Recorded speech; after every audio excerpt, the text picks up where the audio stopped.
नमस्कार साथियों, स्वागत है आपका अपने YouTube चैनल डिजिटल गुरुकुल पर। आज मैं लेके आया हूं बाल मनोविज्ञान एवं शिक्षणविद के महत्वपूर्ण टॉपिक व्यक्तित्व का मापन से यानी कि मेजरमेंट ऑफ पर्सनालिटी टॉपिक से महत्वपूर्ण उत्तर, जो कि आगामी परीक्षाओं में बहुत ही महत्वपूर्ण सिद्ध होगा। UP TET, C TET, super TET एवं DSSB सहित अन्य शैक्षणिक परीक्षाओं के लिए बहुत ही महत्वपूर्ण टॉपिक है व्यक्तित्व का मापन। तो चलिए मैं आपको एक महत्वपूर्ण बात बता दे रहा हूं कि लगभग अब हमारी क्लास समाप्ति की ओर है। बाल मनोविज्ञान एवं शिक्षण विधि के लगभग सभी टॉपिक कवर कर लिए गए हैं। अब मैं इसके बाद 2 क्लासों के बाद आपको प्रीवियस ईयर पेपर कराऊंगा, जिससे आप 30 में से 30 नंबर लाने के लिए पूर्णतया सक्षम हो जाएंगे और आप सी टेट, यूपी टेट में पूर्णांक में से पूर्णांक लाने के लिए सक्षम हो जाएंगे। चलिए तो बिना समय गवाए शुरू करते हैं आज का महत्वपूर्ण टॉपिक व्यक्तित्व का मापन। मैं हूं दुर्गेश पांडे।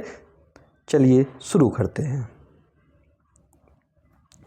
आज का पहला प्रश्न है, व्यक्तित्व मापन की प्रक्षेपी विधि को उदाहरण कौन सा है? व्यक्तित्व मापन की प्रक्षेपी विधि का उदाहरण कौन सा है? ऑप्शन ए प्रश्नावली, ऑप्शन बी साक्षात्कार, ऑप्शन सी रोशर्क परीक्षण, ऑप्शन डी उपलब्धि परीक्षण। तो इसका सही उत्तर होगा ऑप्शन सी रोशर्क परीक्षण।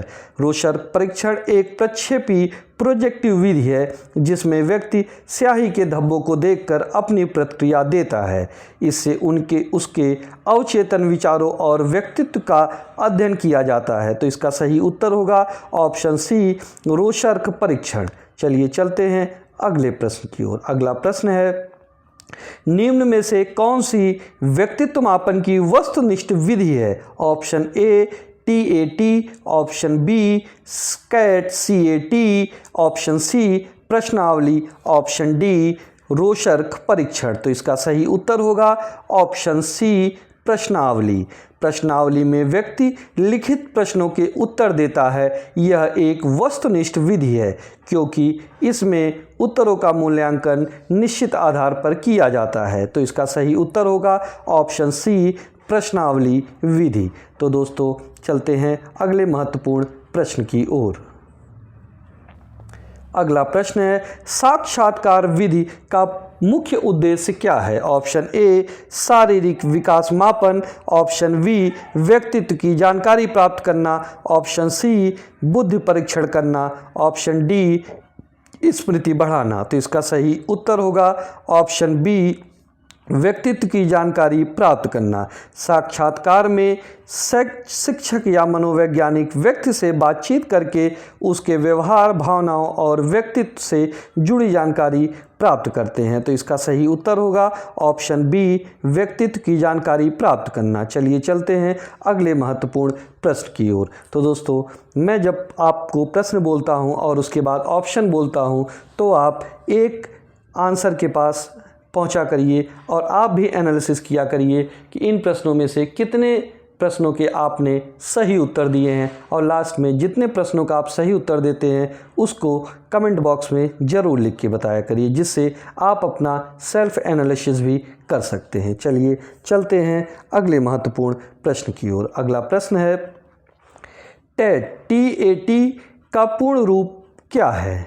तो option A thematic apperception test, option B total ability test, option C thematic achievement test, option D trait analysis test. तो इसका सही उत्तर होगा option A thematic apperception test. तो टेट एक प्रक्षेपी परीक्षण है जिसमें चित्र दिखाकर कहानी लिखवाई जाती है। इससे व्यक्ति की इच्छाएं या भावनाओं को व्यक्तित्व से समझा जा सकता है। तो यह एक ऐसी विधि है कि आपको एक इमेज दिखाई जाएगी। मान लीजिए ये इमेज आपको इस तरह से दिखाई, एक बोर्ड रहेगा, उस पर एक इमेज बना रहेगा, एक पुरुष इस तरह से खड़ा रहेगा और आपको दिखाया जाएगा कि यह पुरुष मान लीजिए इमेज में है, चल रहा है, तेज़ गति से चल रहा है कि धीरे गति से चल रहा है, यह चित्र में दिखाया जाएगा और आपको एक स्टोरी लिखने के लिए कही जाएगी। तो आप अपनी जब स्टोरी लिखेंगे तो वह एग्जामिनर आपको एनालिसिस करेगा कि आपकी इच्छाएं और भावनाओं किस तरह से काम करती हैं, उस चित्र को या किसी व्यक्ति को देखकर आपकी भावनाएं किस तरह से कार्य करती हैं, तो इस विधि को टेट कहा जाता है। तो इसका पूरा नाम डोमेटिक एप्रिसिएशन टेस्ट है। चलिए चलते हैं अगले प्रश्न की ओर। अगला प्रश्न है, व्यक्तित्व मापन की कौन सी विधि में व्यक्तित्व के बाहर का प्रत्यक्ष अध्ययन किया जाता है? ऑप्शन ए निरीक्षण, ऑप्शन बी प्रश्नावली, ऑप्शन सी आत्मकथा, ऑप्शन डी समझाती। तो इसका सही उत्तर होगा ऑप्शन ए निरीक्षण। निरीक्षण विधि में व्यक्ति की वास्तविक व्यवहार को देखा जाता है। यह प्राकृतिक परिस्थिति में व्यक्तित्व समझने के लिए सहायक होती है। तो देखिए, व्यक्तित्व एवं मापन से संबंधित सारे प्रश्न हम इस वीडियो में कवर कर रहे हैं। तो आप प्लीज़ ध्यान से इस पूरे वीडियो को देखिए और सेल्फ एनालिसिस भी करते चलिए कि आप कितने प्रश्न का उत्तर सही दे रहे हैं। तो इसका उत्तर होगा ऑप्शन ए निरीक्षण। व्यक्तित्व मापन की कौन सी विधि में व्यक्ति के व्यवहार का प्रत्यक्ष अध्ययन किया जाता है? तो ऑप्शन ए निरीक्षण विधि। चलिए चलते हैं अगले महत्वपूर्ण प्रश्न की ओर। अगला प्रश्न है, रोशोर्क परीक्षण का विकास किसने किया? Option A Freud, option B ने, option C Hermann Rorschach, option D Cattell. तो इसका सही उत्तर होगा हरमन रोशर्क। हरमन रोशर्क ने स्याही धब्बा परीक्षण विकसित किया। इसका उपयोग व्यक्तित्व और भावनात्मक स्थिति का अध्ययन करने के लिए किया जाता है। तो इसका सही उत्तर होगा हरमन रोशोर्क। चलिए चलते हैं अगले महत्वपूर्ण प्रश्न की ओर। तो अगला प्रश्न है,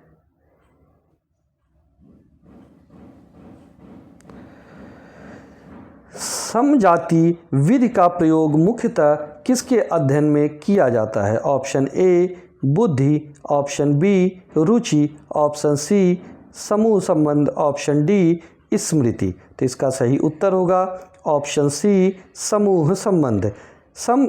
समाजाती विधि यह जाना जाता है जिसमें समूह में कौन किसे पसंद या नापसंद करता है, इसे सामाजिक संबंधों का अध्ययन होता है।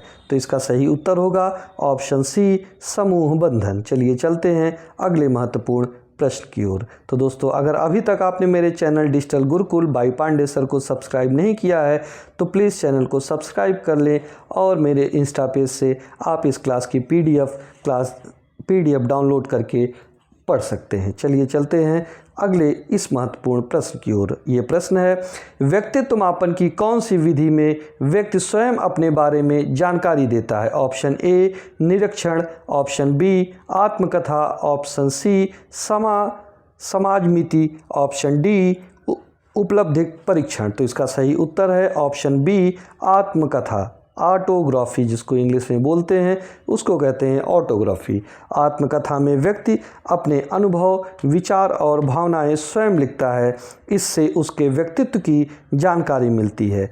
तो व्यक्तित्व मापन में कौन सी विधि में व्यक्ति स्वयं अपने बारे में जानकारी देता है? तो इसको बोलते हैं ऑटोग्राफी। जैसे डॉक्टर AJP अब्दुल कलाम जी की ऑटोबायोग्राफी है जिसमें उन्होंने खुद से अपने बारे में लिखा है। तो प्लीज़ मैं आपको एक बार प्रीफर करूंगा कि आप लोग डॉक्टर साहब की यानी कि APJ अब्दुल कलाम साहब की ऑटोबायोग्राफी को ज़रूर सुने। बहुत ही प्रेरणादायक ऑटोबायोग्राफी है। मैं बार बार या कई बार सुन चुका हूँ। जब भी खुद को मोटिवेट करना होता है तो अब्दुल कलाम साहब की ऑटोग्राफी ज़रूर देखता हूँ। तो आप लोग भी एक बार जाके देखिएगा, यूट्यूब पे उपलब्ध है।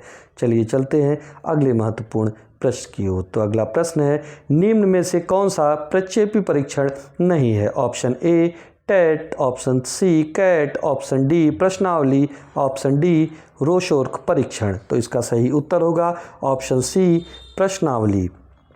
प्रश्नावली वस्तुनिष्ठ विधि है जबकि टेट, कैट और रोशोर्क परीक्षण प्रक्षेपी परीक्षण है जो अवचेतना भावनाओं का अध्ययन करती है। तो इसका सही उत्तर होगा ऑप्शन सी प्रश्नावली। चलिए चलते हैं अगले महत्वपूर्ण प्रश्न की ओर। अगला प्रश्न है, कैट परीक्षण मुख्यतः किन के लिए उपयोगी है? ऑप्शन ए वृद्धों के लिए, ऑप्शन बी किशोरों के लिए, ऑप्शन सी छोटे बच्चों के लिए, ऑप्शन डी शिक्षकों के लिए। तो इसका सही उत्तर होगा ऑप्शन सी छोटे बच्चों के लिए। कैट यानी कि चिल्ड्रन एप्रिसिएशन टेस्ट छोटे बच्चों के व्यक्तित्व को का अध्ययन करने के हेतु बनाया गया है। इसमें बच्चों से चित्रों पर प्रतिक्रियाएं ली जाती हैं। तो इसका पूरा नाम होता है CAT यानी कि कैट का पूरा नाम होता है चिल्ड्रन एप्रिसिएशन टेस्ट। चलिए चलते हैं अगले महत्वपूर्ण प्रश्न की ओर। अगला प्रश्न है, व्यक्तित्व मापन की सबसे सरल विधि कौन सी मानी जाती है? ऑप्शन ए निरीक्षण, ऑप्शन बी रोशोर्क परीक्षण, option C TAT, option B CAT. तो इसका सही उत्तर होगा निरीक्षण विधि। व्यक्तित्व मापन की सबसे सरल विधि, व्यक्तित्व परीक्षण की सबसे सरल विधि निरीक्षण है। यह प्रश्न बार बार यूपी टेट और सी टेट में पूछा जाता है, तो ये इस प्रश्न को आप जरूर ध्यान दीजिएगा। तो निरीक्षण विधि सरल और व्यवहारिक मानी जाती है। इसमें व्यक्ति के व्यवहार को सीधे देखकर निष्कर्ष निकाला जाता है। तो इसका सही उत्तर होगा ऑप्शन ए निरीक्षण विधि। चलिए चलते हैं अगले महत्वपूर्ण प्रश्न की ओर। तो अगला प्रश्न है, प्रश्नावली विधि का एक प्रमुख दोष क्या है? ऑप्शन ए समय कम लगता है, ऑप्शन बी उत्तर असत्य हो सकता है, ऑप्शन सी यह सरल है, ऑप्शन डी सभी पर लागू होती है। तो इसका सही उत्तर है उत्तर असत्य हो सकते हैं। प्रश्नावली में व्यक्ति कभी कभी सही जानकारी नहीं देता है, इसलिए परिणाम पूरी तरह विश्वसनीय नहीं होते हैं। तो इसका सही उत्तर है ऑप्शन बी असत्य हो सकता है। चलिए चलते हैं अगले महत्वपूर्ण प्रश्न की ओर। तो अगला प्रश्न है, व्यक्तित्व मापन में रेटिंग स्केल का उपयोग किसके लिए किया जाता है? ऑप्शन ए अंक देने के लिए, ऑप्शन बी व्यवहार का मूल्यांकन करने के लिए, ऑप्शन सी बुद्धि मापने के लिए, ऑप्शन डी स्मृति जांचने के लिए। तो इसका सही उत्तर है ऑप्शन बी व्यवहार का मूल्यांकन करने के लिए। तो रेटिंग स्केल द्वारा व्यक्ति के व्यवहार या गुणों को विभिन्न स्तरों पर आंका जाता है। रेटिंग शिक्षक इसका उपयोग विद्यार्थियों के व्यवहार अध्ययन में करते हैं। तो इसका सही उत्तर होगा ऑप्शन बी व्यवहार का मूल्यांकन करने के लिए व्यक्तित्व मापन में रेटिंग स्केल का उपयोग किया जाता है। चलिए चलते हैं अगले महत्वपूर्ण प्रश्न की ओर। तो यह प्रश्न है, निम्न में से कौन सी व्यक्तित्व मापन की व्यक्तिनिष्ठ विधि है? ऑप्शन ए प्रश्नावली, option B rating scale, option C साक्षात्कार, ऑप्शन डी उपलब्धि परीक्षण। तो इसका सही उत्तर होगा ऑप्शन सी साक्षात्कार। साक्षात्कार व्यक्तित्व मापन की व्यक्तिनिष्ठ विधि है।